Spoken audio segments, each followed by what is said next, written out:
નમસ્કાર, હું પન્નાબેન સોલંકી સંદાના શાળા પરિવારમાં આપનું હાર્દિક સ્વાગત કરું છું.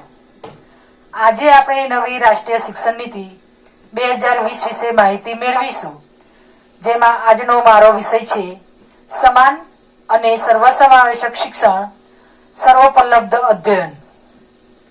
સામાજિક ન્યાય અને સમાનતા પ્રાપ્ત કરવા માટે શિક્ષણ એ સૌથી મોટું સાધન છે. સર્વસમાવેશક અને શિક્ષણની સમાન તકો જે ખરેખર પોતાની રીતે એક આવશ્યક ધ્યેય છે.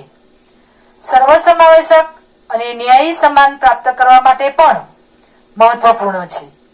દરેક નાગરિકને પોતાના સપનો સાકાર કરવાની, વિકાસની અને રાષ્ટ્રના વિકાસમાં યોગદાન આપવાની તક મળે છે.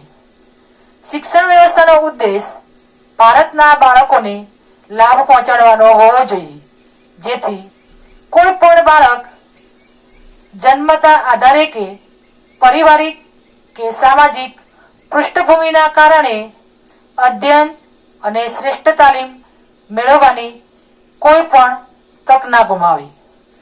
શાળા શિક્ષણમાં પહોંચ, ભાગીદારી અને શિક્ષણના પરિણામોમાં સામાજિક સ્તરમાં રહેલી ખામીઓ દૂર કરવી એ તમામ શિક્ષણ ક્ષેત્રના વિકાસ કાર્યક્રમોનું મુખ્ય ધ્યેય બની રહેશે.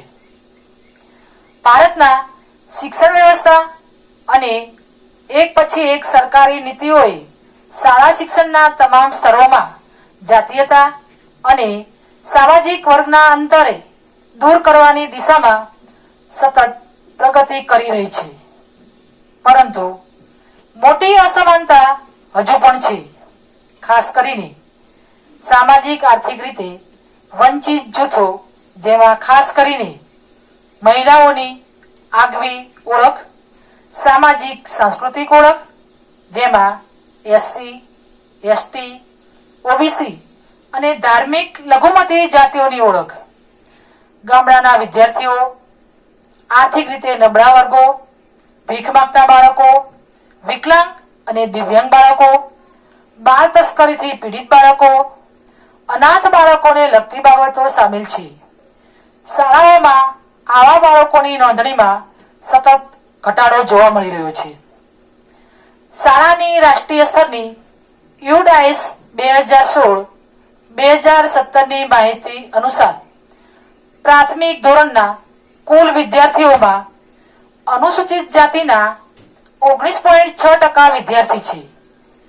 અનુસૂચિત જનજાતિ 17.13% જોવા મળે છે. અને આમાં શાળા છોડવાનો દર અનુસૂચિત જનજાતિના વિદ્યાર્થીઓના પ્રવેશ નોંધણીનો દર 10.6% થી 6.8% છે. અને દિવ્યાંગ વિદ્યાર્થીઓમાં આ દર 1.1% થી 0.24%, જે અતિ ગંભીર બાબત છે. અને એમાંય વળી દરેક જાતિમાં છોકરીઓની શાળા છોડવાનો દર ખૂબ જ ઊંચો છે. આ માટે સરકાર અસરકારક પગલાં લઈ આ દર નીચો કરવામાં પ્રયત્નશીલ છે. દરેકને સમાન ગુણવત્તાયુક્ત શિક્ષણ પ્રાપ્ત થાય તે માટે સરકારશ્રીના પગલામાં અસરકારકતા જોવા મળી રહી છે. આ માટે દેશના શિક્ષણ વિભાગ દ્વારા રાજ્ય દીઠ જાતિ આધારિત શિક્ષણ ફંડની રચના કરવામાં સરકાર વિચારી રહી છે. આમાં મુખ્ય આધાર શાળાઓના શિક્ષણ ઉપર છે. અને આ માટે સરકારશ્રી શાળાઓના વર્ગખંડોથી માંડીને રમતગમત, સાંસ્કૃતિક ક્ષેત્રે આવા બાળકો સરળતાથી લાભ લઈ શકે એ માટે નીતિ ઘડવામાં આવશે. અને તેના ઉપર સરકારશ્રી વધારે પ્રમાણમાં ભાર મૂકશે.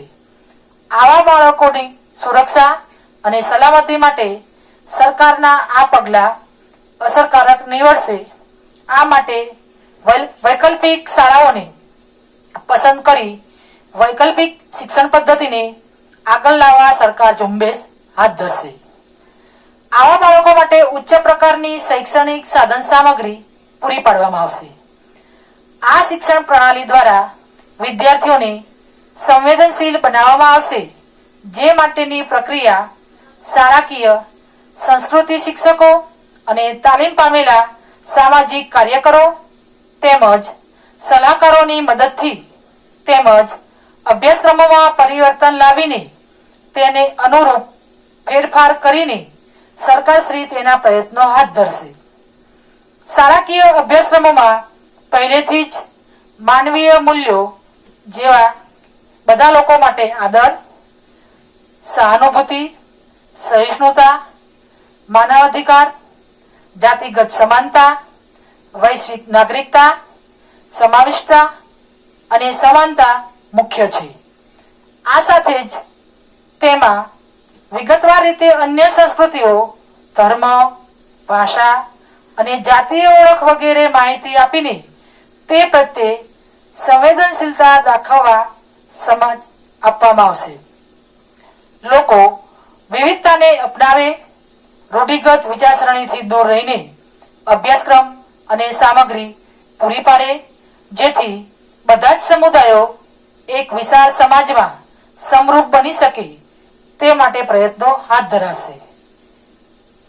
જય હિન્દ, જય ભારત.